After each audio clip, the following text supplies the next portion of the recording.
السلام علیکم ورحمۃ اللہ وبرکاتہ۔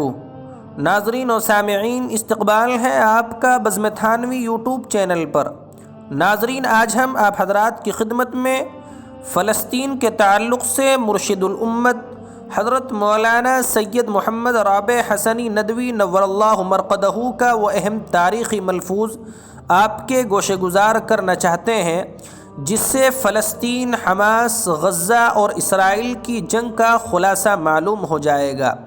جی ہاں ناظرین، آج ہم آپ کو بتائیں گے کہ مرشد الامت حضرت مولانا سید محمد رابع حسنی ندوی نور اللہ مرقدہ نے فلسطین کی تباہی کے تعلق سے اب سے چند سال پہلے ہی اپنی کتاب میں کیا پیشین گوئی فرما دی تھی۔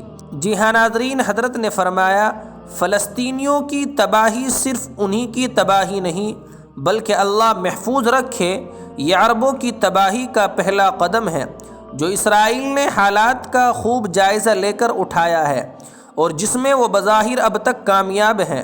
اسرائیل، جو کہ ملت اسلامیہ کے دسیوں ملکوں سے بھی چھوٹا ہے اور اس کی تاریخ بزدلی کی ذلت اور بربادی کی رہی ہے، آج ملت اسلامیہ کے بڑے بڑے ملک بھی اس کے سامنے دست بستہ ہو رہے ہیں، نہ عظیم مشترک مصالح کی فکر اور نہ حمیت و غیرت کا خیال۔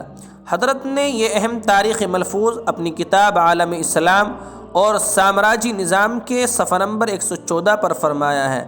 اللہ تبارک و تعالی حضرت کی بال بال مغفرت فرمائے اور ہمیں اپنے بڑوں اور اکابر کے نقش قدم پر چلنے کی توفیق مرحمت فرمائے اور اپنے اکابر کے ملفوظ کو ہی پڑھ کر کے آگے بڑھنے کی توفیق مرحمت فرمائے۔ اگر آپ کو یہ ویڈیو اچھی لگے تو اپنی پسند اور ناپسند کا اظہار کمنٹ باکس میں ضرور کریں۔